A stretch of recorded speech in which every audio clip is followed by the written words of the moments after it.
যে ট্যাক্স আমরা দিতে চাই, কিন্তু ট্যাক্স অফিসের কারণে আমরা সঠিকভাবে ট্যাক্স দিতে পারি না। এর বেশি বোধহয় খোলাসা করলে অসুবিধা হবে। যাই হোক, আমরা যদি সর্বক্ষেত্রে আমাদের সততা প্রতিষ্ঠা করতে পারি, দেশপ্রেমকে যদি আমরা প্রায়োরিটি দিতে পারি, তাহলে আমরা একদিন সেই জায়গায় যাব ইনশাআল্লাহ।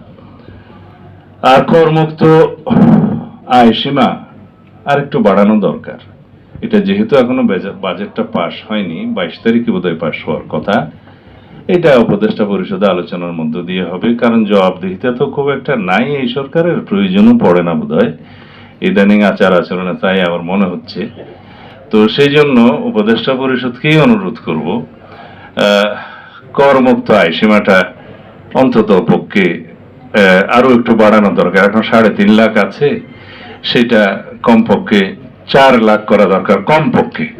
কারণ এখানে একটা হিসাব দেখানো হয়েছে, যার বেতন 30,000 সে মোটামুটি দরিদ্র বলা যায়, যাদের মাসিক আয় 30,000, তাদের হিসাব করলেও সেটা 3,60,000 হয়, তাকেও এই ট্যাক্স নেটের আওতায় আসতে হবে।